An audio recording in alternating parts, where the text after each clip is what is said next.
Hi everyone and welcome to Yuhan's channel. Today we're going to talk about the extreme low birth rate in China.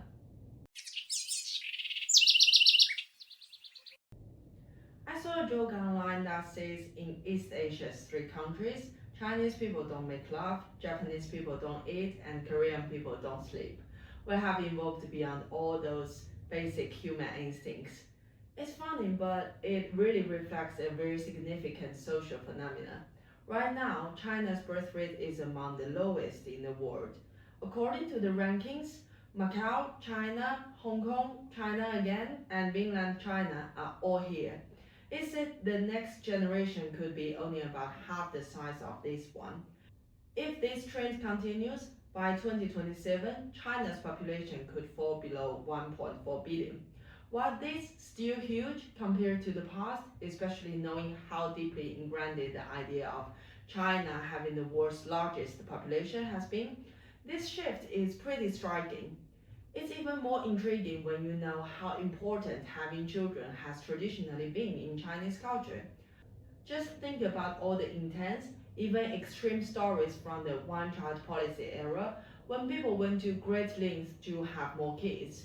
With this background, today's low birth rate feels both confusing and fascinating. I won't go too deep here into all the possible consequences of a low birth rate. For any country, it brings serious challenges, which is why governments try so hard to turn it around. China is no exception.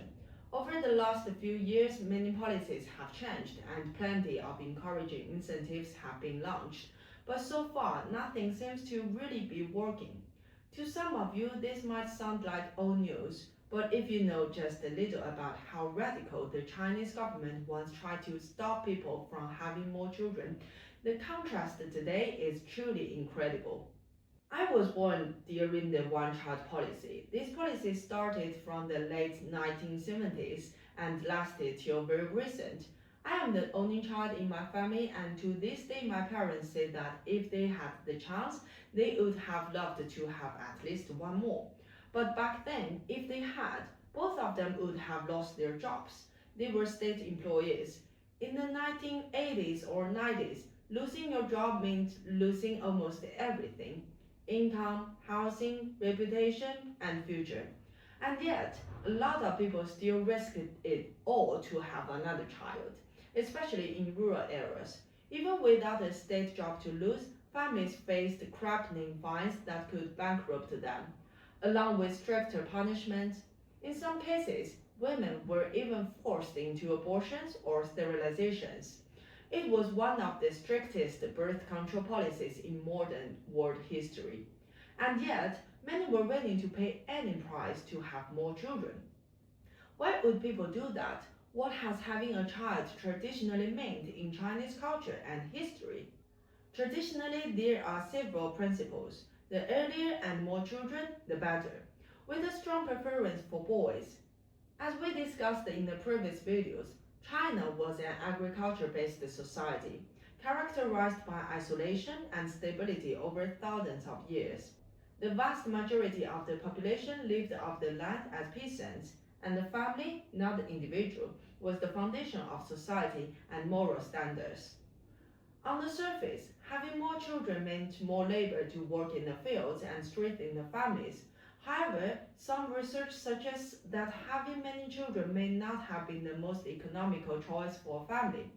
Yet in earlier times, the number of kids were not really controllable. This may also be a kind of helpless herd mentality, which eventually evolved into a tradition. At the same time, having children represented one of Earth's most fundamental and significant missions, a desire driven by the imperatives of village life, family continuity, and reproductive culture. For many, it was an ultimate source of meaning and value. Beyond this, it was difficult to imagine another way of living. Especially for farmers, life could resemble that of salmon. They existed in a state of microscopic idleness, a life with little purpose beyond surviving and raising their children. While in Western contexts, raising children may often seen as a thing depending on maternal instinct and paternal responsibility. In China, there is another traditional logic. Raising children is also a way to repay the debt owed to our own parents and ancestors. Our lives are given by our parents, so we ought to give birth to the next generation.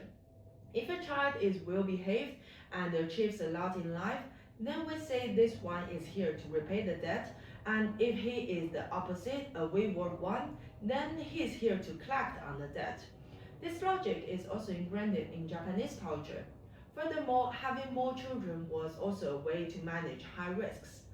Infant mortality rates were extremely high in the old days, so if a family had more children, it was more likely that at least one would survive and succeed. Then, why boys? First, I have to say that this kind of sexism, the strong preference for boys, still largely exists, especially in certain regions and local cultures. Even during the strict one child policy era, the government temporarily allowed households with only one girl to have another child, giving them another chance to have a boy. This indicates how deeply rooted the culture is. Many newborn girls mysteriously died to make room for possible boy. Families would not give up unless they could have a son. Even now, there are many stories of newly married women being mistreated by their husband or especially their mother-in-law because they have not given birth to a boy. Having a boy, though rationally considered nonsense and conservative by mainstream values, remains an unshakable obsession for many families. In a traditional context, having boys is a serious matter with many reasons and functions. First, it ensures the continuity of a family. For Chinese people, in most cases, our family names follow the paternal line, and the family's lineage follows this name. Many large clans have family books to record their members and achievements, but girls are always excluded, no matter if you are the president or have walked on the moon. So if a couple only has girls, their branch of the family line dies. May you die without son or grandson. 断子绝孙 was once the most malicious curse in China. China was a completely patrilineal society. Inheritance followed a single line, with property and titles passed from father to son. As for girls, they seemed to be only passers-by, consuming the parents' resources without ever paying anything back. Once a girl married, she effectively emigrated to her husband's family and belonged to it, theoretically severing ties with her own family. A convention still practiced today in many places is that married women cannot enter their parents' home on Chinese New Year Eve or the first day of the new year. Imagine an old couple who may have had 5 children or girls spending the most important day of the year alone, surrounded by the happy atmosphere of family reunion. How miserable they would feel and how crucial it was to have boys. Also, only boys had the duty and the right to care for the elders. This was a very realistic concern, especially when a social welfare system did not exist. To die alone, disabled, and sick was considered the most horrible end to a life. At the same time, in many places, having boys is highly relevant to 面子, the face. As mentioned before, society was quite static. A person might live in a community of 200 people for their entire life. In such an environment, how your neighbors judge you becomes a life or death issue. This convention is so deeply rooted that many people simply take it for granted without questioning why, and accept it as the ultimate life goal. Although peasant families were often not wealthy, raising a child was not considered excessively costly. There is a saying still used today: adding one more child is just about adding one more pair of chopsticks to the table. And in a multi-child family, it was not very time-consuming either, as the elder children would often take on the role of babysitters. Of course, in an agricultural society, having more boys also meant more laborers. And in a highly patriarchal society, whose core characteristic is the systematic domination by men and the subordination of women, girls were strictly confined to domestic life. By the way, how repressive life was for Chinese girls in the past and what effects this still has today is an interesting topic that we could explore in the future. In this context, only boys had the possibility to achieve something in society, to bring glory to the family, and to fulfill the parents' unfulfilled dreams, a motivation that remains common for why many people still want to have children today. Okay, these are roughly the reasons I have summed up for why Chinese people wanted to have many children, especially boys. So, why is there such a dramatic change now? Basically, I think it is because all those reasons we mentioned above have been overturned. Starting in 2014, the one child policy was changed to allow a second child. Now the government is encouraging families to have three. But these policies are not really working. The birth rate continues to fall.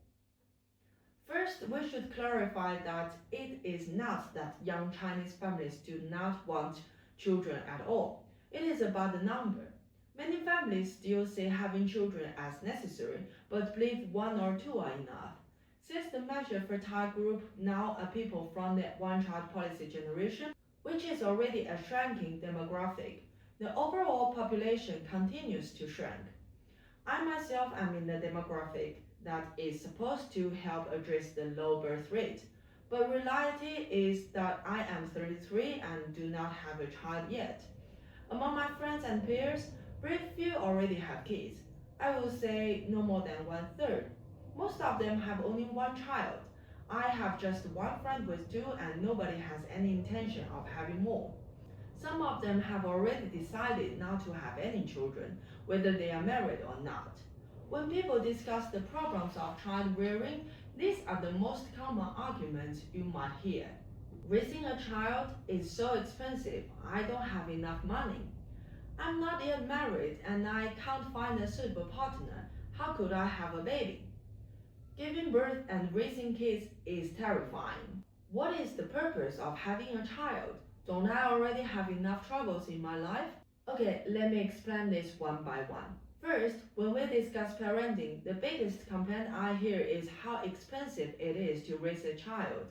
Of course, the people around me are from a certain social class.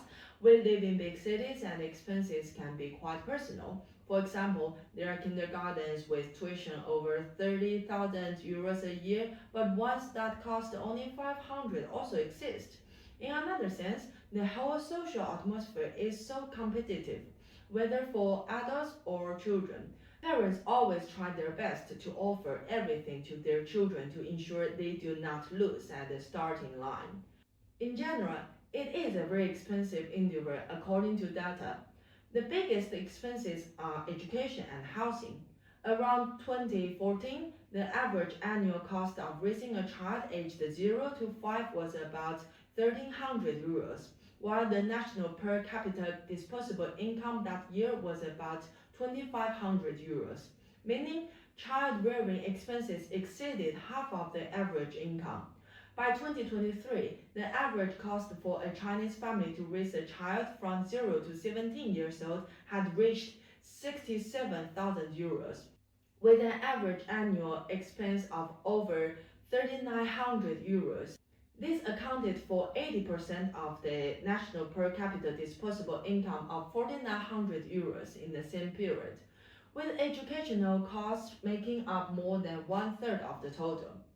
High housing prices are also a major obstacle because in China, home ownership and the location of your residency registration are highly relevant to a child's education opportunities.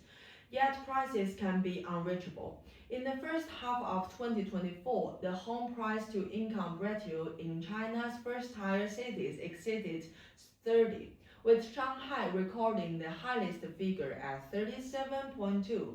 In comparison, Tokyo stood at 13.8, Paris at 17.2. Second, China is a typical universal marriage society, long centered on a family-oriented culture. The Chinese model of marriage and childbearing continues to demonstrate remarkable stability, with childbirth still predominantly occurring within marriage. This means that to have a child, you generally need to be married first. However, people now reach social maturity much later. The period of education has extended significantly. and individuals are expected to follow a certain order: graduate, find a job, and then get married. This process prolongs the age for starting a family. At the same time, higher education brings greater economic independence and more career possibilities, especially for women, whose potential extends far beyond being just a wife and mother. And in general, according to the research, usually the higher education a woman gets, the less children she would wish to have. People also have higher expectations for marriage. It is no longer merely a survival strategy but must also provide emotional fulfillment and more. Apart from these subjective reasons, some very realistic barriers make it difficult for people to marry as easily as they might wish. Simply finding the opportunity and time to date is a challenge. Consider the 996 work pattern common among young people, working from 9 a.m. to 9 p.m. 6 days a week. Who has the energy to socialize after that? One's social circle often remains limited to colleagues with little chance of meeting anyone new. Furthermore, even if you find a suitable partner, you might not be able to afford a wedding and all its associated costs. In 2023, the average cost of a wedding was more than 40,000 euros, more than 8 times that year's national per capita disposable income. This stress is basically on man's part. Third, nowadays there is a very strong vibe, especially on social media and among young women, is the fear toward marriage and childbirth. This fear encompasses concerns about health, finances, career, and personal well-being. I have seen many videos and posts detailing the dramatic changes women suffer before and after childbirth. The unbearable pain, a complete loss of one's former body shape, the countless health side effects like postpartum urinary incontinence and postpartum depression and so on. These portrayals create so many horrible images that one might literally wonder, what is it all for? Then comes the financial issue. Beyond the high expenses of raising a child, giving birth itself is quite costly as well. Data shows it averages about 4,200 euros, and there are many more ensuing expenses. For example, it is almost mandatory in China for a family to hire a confinement nanny or stay at a postpartum care center after birth. These services can be very expensive, perhaps 5 to 10,000 euros. I'm not sure about the exact figure, it varies, but it is a significant sum. At the very least, one of the grandparents typically comes to help during the early months. It is funny, when my husband first heard about this, he was stunned. He said, if we can't take care of a newborn by ourselves, what's the point of having a baby? My reaction was like, how is that even possible? You only have 2 weeks leave and I might have 6 months. Dealing with depression and changing diapers all day, I would be sure to lose my mind. At the same time, giving birth has significant risks to a woman's career and entails other penalties. The basic maternity leave is 98 days by law, though it varies by region and is often extended to about 8 months. For private enterprises, however, this leave represents a substantial cost. There are countless news stories and reports of companies finding excuses to fire pregnant women. Sometimes the discrimination begins earlier, with employers reluctant to hire women who are newly married, appear likely to have children soon, or already have young kids. Consequently, many women feel they must resign from their jobs once they become pregnant. The loss is not only to their own careers, but also places them in a vulnerable financial position within the family, which often leads to marital conflict. Having children is also a very time-consuming commitment that in many ways requires saying farewell to your original routine, the end of your private life. Although daycare services are available, most families choose to send their children to kindergarten around the age of 3. This means that until then, someone must take on the full-time job of caring for the baby. Furthermore, raising a child today seems more demanding, requiring greater investment of time and energy to ensure safety And people tend to care for babies in a more scientific and meticulous way. Often one person is not enough. When you see a Chinese family out with a young child, there are typically at least two adults and very often four, the young parents plus the grandparents. Last but not least, what is all this for? What is the meaning of having children for an individual today? As we have discussed, having children served many practical functions in traditional Chinese society, but those reasons have completely dissolved. More people are now considering the meaning of childbirth from the perspective of personal emotional needs.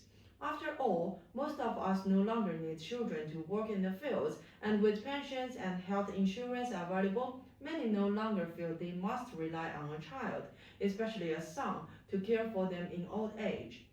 Also, for most people, there is no land or title for the next generation to inherit. The extended family has scattered across different cities. Many people may have never even met their distant relatives. The bonds of kinship have weakened. It now feels acceptable if one's branch of the family dies out, never to appear in the family book again. Nobody seems to care anymore. As for having children as the ultimate meaning of life or to fulfill one's own unfinished dreams, that might still be a reason for some, but this too is increasingly questionable in a world where simply holding on to one's own life feels difficult enough. At the end, we should note that while this is the general trend, reality varies.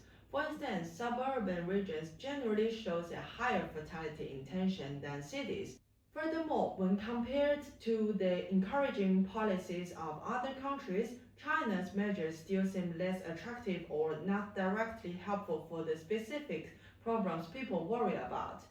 Personally, I believe that after such a long history of strict and repressive reproductive culture, people's current reluctance and reflection is a healthy way to reform it. Making the choice more rational and reasonable for each individual will be better for both future parents and children.